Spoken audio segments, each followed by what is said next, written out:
Hi everybody, Physics Ninja. Today what I want to do is I want to look at the magnetic field produced by a Helmholtz coil.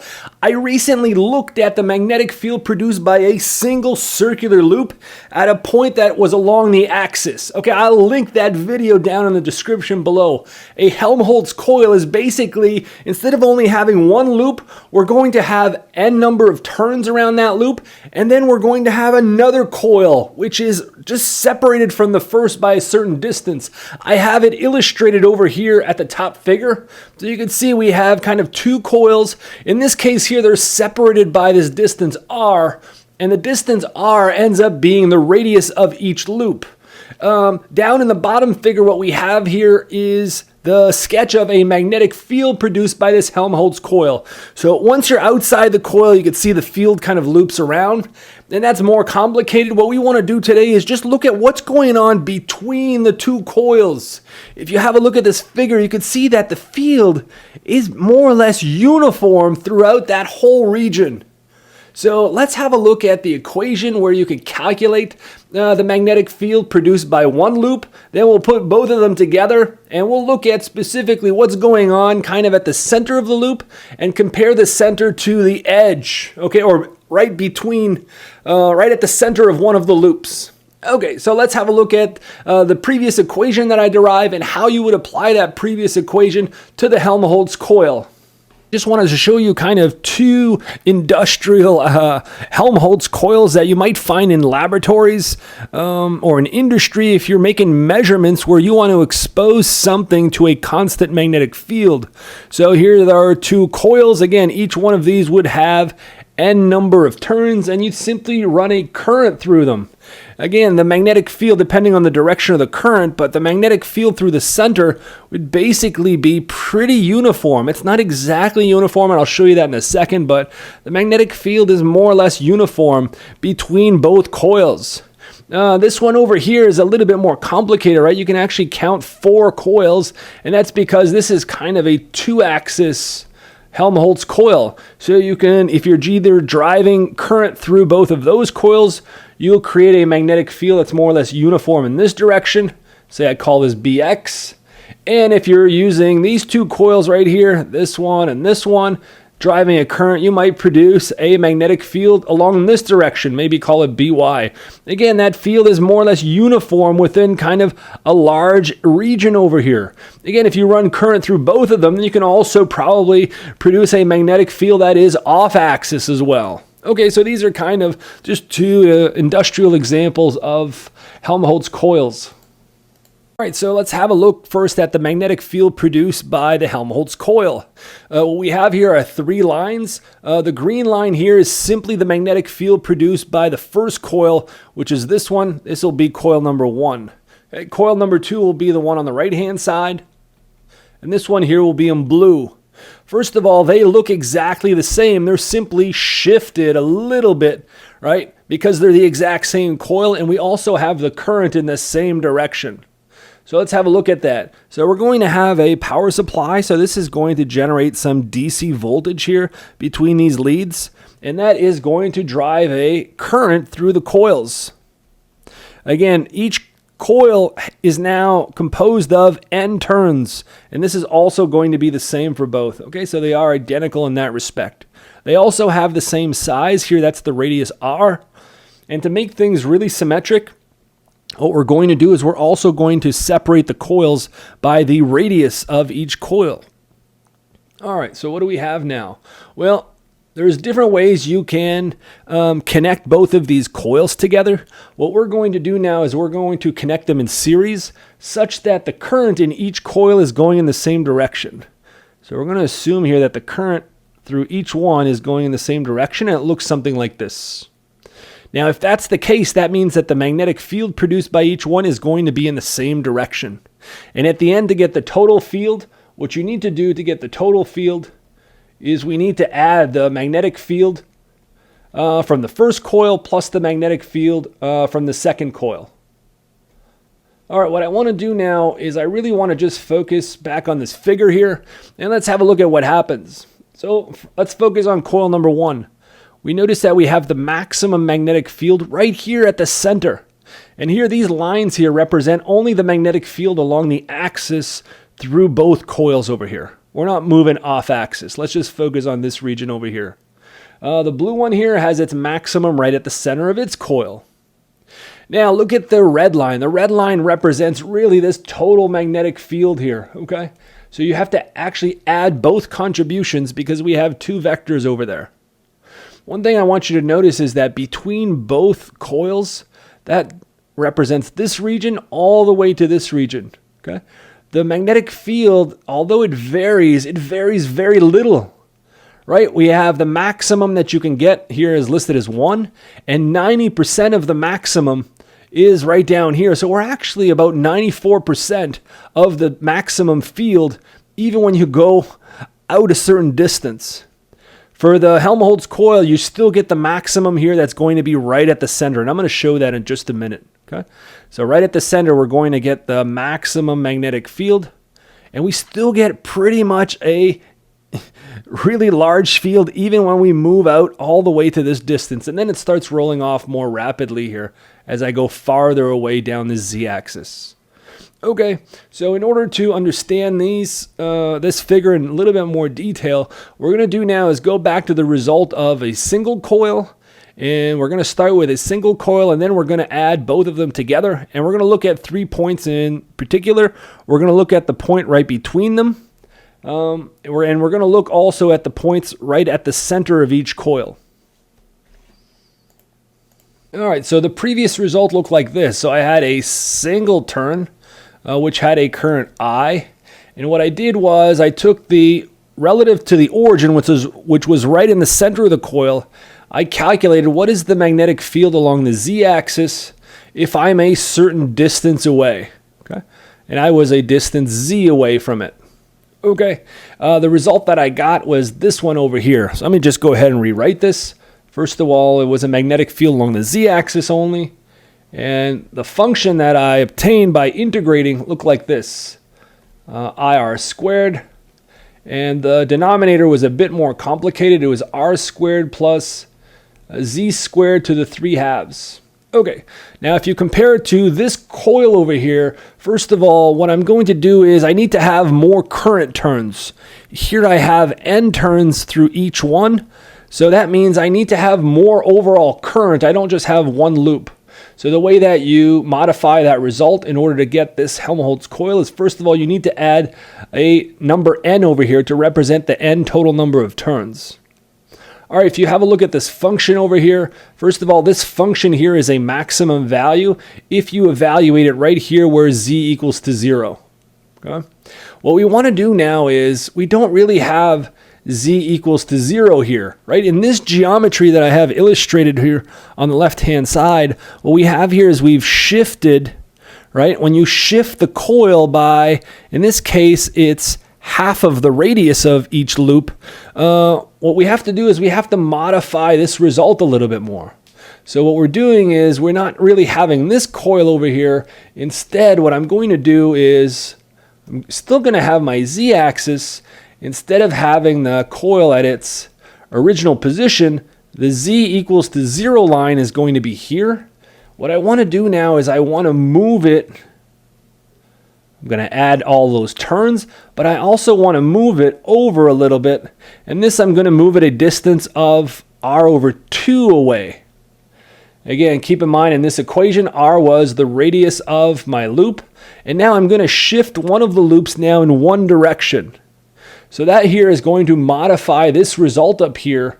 And that result is going to look something like this. So you have BZ. Again, all of this is going to look the same. If you think about it now, in the first result, I have a maximum field when z is 0. In this case, I'm going to have to get the maximum field when z equals to negative r over 2. So let's keep on going here. I'm going to switch the order over here. Usually the n appears before the I in all of these things. I don't have to change anything over here. This is still r squared. The only thing that gets more complicated now is this denominator. So I'm going to actually use a square bracket. We still get r squared. Now plus, now this term here is not only going to be z anymore.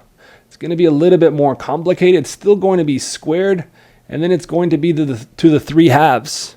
What I want to do now is I want to shift the entire function over here, that green function. I got to shift it over by r over 2. So actually what that ends up looking like is something like this. This is going to be z plus r over 2. And again, that ends up being squared. Now you can do a quick check over here.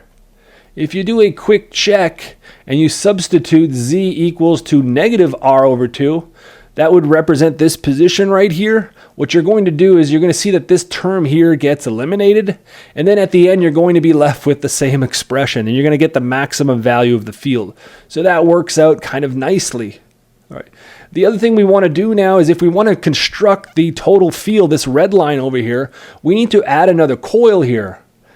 So let's make this one in purple. And what I'm going to do here is I'm going to shift the other coil. It's going to be the exact same size.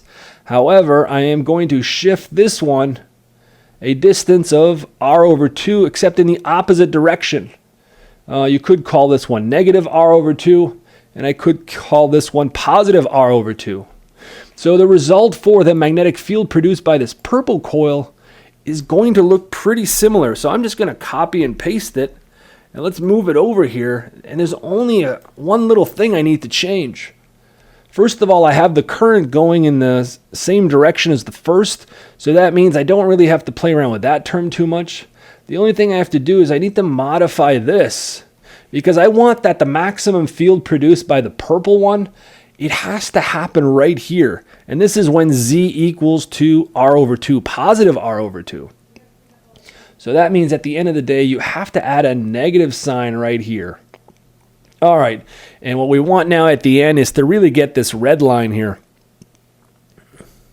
This is the total magnetic field, and this is along the z direction. I'm calling z the axis that goes through the center of both coils. What you have to do now is simply add both of these expressions together. Okay, so if you look at all the common terms, all of these terms over here, mu 0 over 2, ni r squared, these are both the same terms for both. Now I'm going to open up kind of a curly bracket, and now you simply have the first term plus the second term. And again, there's no way to really simplify the denominators here because it's just too complicated. So you just simply have to rewrite them. I would probably use a computer program now if I was actually going to plot these. It would just be a lot easier for me. This is to the 3/2, and then you have to include this denominator right here. Let me go ahead and do that term. So this is r squared plus, now it's z minus r over 2 squared, and to the 3/2. And now I close this curly bracket. All right, this is the total field over here. Okay, produced by this Helmholtz coil. Let's now spend some time and have a look at this function and see what happens right here at the midpoint. What is the field versus what's going on here at the center of one of the coils or the center of the other. Here, the green dots should have the same magnetic field, and the red one should be a little bit higher. That represents this value right here. And the green ones here should be values that are pretty close, right?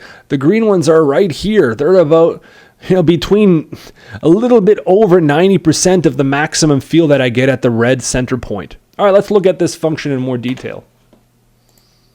All right, we're first going to focus on this point right here. That point is the center point of the Helmholtz coil. This is when you get the maximum field, and for this geometry, it is when z equals to 0. All right, so we have a function. It's pretty easy. All you need to do is substitute 0 right here, and then you're done. So let me actually just go ahead and copy and paste that.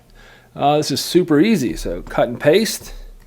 Let me move it over, and if z equals to 0, well, that means you could simply just get rid of this term, right? If I get rid of this term, that simplifies both of these things quite a bit. The other thing you can see is that although this second one here is negative, it appears under the square. So it's actually these two terms here are going to be the same. So that means it really reduces to only one term. Okay, so let's go ahead and rewrite this. So what we get here is mu 0 ni r squared over 2. And now this whole bracket here is really just 2 divided by, and now we have this. We have r squared, and this whole guy here will become, there's still another bracket here, plus, this becomes r squared over 4. Okay? And now this becomes to the 3/2. And that's it. You can close all this. All right, you can combine both of this. This is r squared plus r squared over 4. Let me just combine both of those. Those there get combined into 5r squared over 4. And all this is still to the 3/2. Okay, you got to be a little bit careful. All right, and the last thing I'm going to do here is, let's do one final result for this center field. Ni r squared.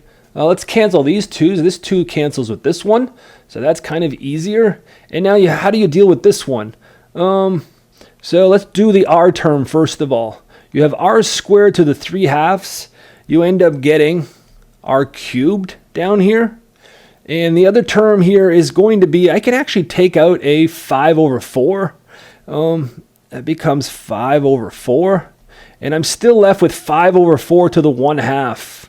So that looks something like this. 5 over 4. You can see that if you combine both of these here, you get 5 over 4 to the 3/2, because this here is to the 1 and this is to the 1/2. Okay? All right, so let's simplify that a little bit. And our last step now, well, there's r squared over here. There's r cubed there. Get rid of that. And this last term here, you can simplify it a little bit. The square root of 4, that equals to 2. I can bring this to the top. So your final result for this magnetic field here should look something like this. You should have 8. And there's nothing I can do with these 5 and the square root of 5. So we're just going to leave that like this. Okay. And then all the other terms are going to be the same. Mu naught, n number of turns, how much current is going through them, and it still depends on the radius of that loop, something like this. So this is the total field along the z-axis. Okay, what you can do now is you can substitute that into your calculator, and actually this whole term right here, this whole term in the bracket, it's just good to get a numerical value. What that gives me, if I did it correctly, I think I got like 0.72. And this is still mu 0 Ni over R. Okay, B total. Okay, so I'm going to bring that on the other page. What I now want to do is I want to look at the field that's right in the center of each coil. I only have to look at one position here, so that makes the math a little bit easier. But really what you're doing is you're simply taking the maximum field from one coil and you're adding it to the field from one coil but a distance r away, right? So let's go on the other page and look at that. All right, for the second part here, what I want to do is I want to evaluate the magnetic field right here. I could either choose this point or this point. Let's just choose the first one here that I drew. And let's evaluate the total magnetic field. So this point right there is actually at the position of z equals to positive r over 2. Okay? There are two contributions to the field. There is the field produced by the coil number 2, which should be the maximum produced by that coil, plus the field produced by coil number 1. Field produced by coil number 1 at this position, it starts to drop down. When I add both of those contributions up, I should get this value here of the magnetic field, which is given by this expression right here. All right, so let's go ahead and do some math. We're simply substituting z equals to r over 2 in my complicated expression. This is what it looks like, B total in the z direction. These terms are all constants over here. Those just stay the way they are. Oops, I forgot. The number of turns, I r squared. All right, now the brackets are going to represent different terms now because one of them represents the blue curve. The other one represents the contribution from coil number 1. So let's go ahead and do this. So you can't really simplify them. So this looks like r squared plus. All right, now we have to substitute z is positive r over 2. You can see that you're going to get r over 2 plus r over 2. That's simply r squared. And all of this is to the 3/2. Okay? How about the second one? The second term looks like this. So you still have r over 2 here. Now have a look. If I substitute z equals to r over 2, this whole second term in the bracket goes to 0. So you really get 0 squared to the 3/2. Okay. And now we simply have to do some math in order to simplify these terms. Okay, so let's do one more step. We get mu 0, NIR squared over 2. The first bracket here becomes, this is 2R squared, and this is 3 over 2, and plus 1 over, this becomes R cube down over here. Okay. And the last little bit here, now you just got to be a little bit careful. Again, you're going to get R over cube for the R term, but you still have this 2 right here. So let me go ahead and do one more step. NI R squared over 2. I'm going to rewrite it slightly different. I'm going to rewrite it as 2 multiplied by root 2. That's what this term becomes. And this here is R cube at the end. Okay, and all of this plus 1 over R cube. All right, we can simplify some of those R cube terms because you have R squared here. That eliminates the cube term. And then you can actually factor out the R term. Okay, and what we're left with now is that B total. Again, just a little bit of math, and we'll actually substitute the numbers in the calculator here just for comparison with the previous one. What you end up getting here is, I'm going to do this, mu 0, NI, and now the first term here becomes, all of this is over R. This first term here gives me 1 over 4 root 2, and the second term gives me 1/2. If you actually substitute the values in the calculator, what you should end up getting here is something that looks like this, 0.68, okay, and then everything else remains the same, right? Mu naught NI divided by R. All right, if you go back now and you compare it to the previous case, remember what we had over here, right? The field right at this point over here, B total at a different position, was it was approximately 0. What did I have? 72, and all the other terms are the same. Mu naught NI over R.